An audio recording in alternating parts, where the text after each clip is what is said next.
Hey everyone, this is Matt from End Sickness. Today I'm going to talk about why gallstones and gallbladder issues are so common with people who have mycotoxin illness or mycotoxin exposure, and also how the gallstones are tied to this overconsumption of animal products and animal fats.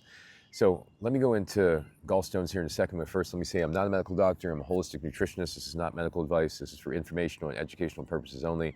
And looking back to gallstones, why is this such a big deal? Well, gallstones impair the normal function of the gallbladder, and then it puts extra stress on the liver to deal with these toxins. And in most cases, people with chronic illnesses are already overloaded. They're already overloaded with plenty of toxins, and they don't need any more stress on their liver. So when you got gallstones that occur, they typically occur because of of the inability to break down animal products and proteins. And when the animal fats and the cholesterol, basically are undigested, then they bind with the calcium and they end up forming gallstones, right?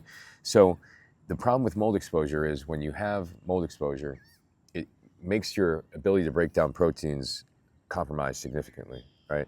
And animal products significantly. It really makes it hard to break down things in general.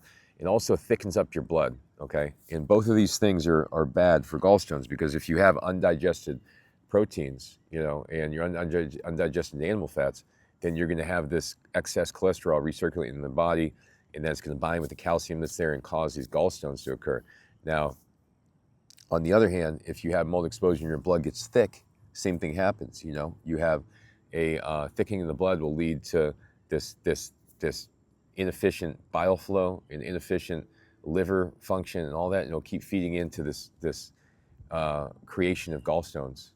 In addition, most people in these situations who have mold exposure are eating too much meat.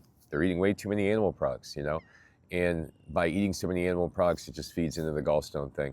So I want to emphasize, if you have mold exposure, typically there's gallstones, there's gallbladder issues. What's helped me the most with gallbladder issues was the liver flush, the Halda Clark liver flush, where you drink, the lemon juice and the olive oil at night after doing the Epsom salt beforehand. And if you want to learn more about the liver flush recipe, go ahead and read on my website, endsickness.org. Don't just do it based upon what I said there. And this has been the most effective. I had hundreds of stones that came out, greatly improved my ability to digest fats and my health and just my overall sense of well-being. But the reality was, unless I got some of those animal products out, I reduced the animal products and I got out of the mold, unless I was able to do that, then I was going to keep recreating these gallstones and end up having to do these flushes every 6 months to maintain. So the point I'm getting to is if you've had mold exposure in the past, chances are you have gallstones. It's worth doing a gallstone flush and a gallbladder flush. Also, if you've had mold exposure and you've been consuming a lot of animal products and meat, maybe twice a day or something for years, definitely need to get a gallbladder flush, 100%. If not, you're going to be putting additional stress on the liver. You're going to be having an inability to break down fats. You're going to have overgrowth of certain bacteria that shouldn't overgrow in the stomach.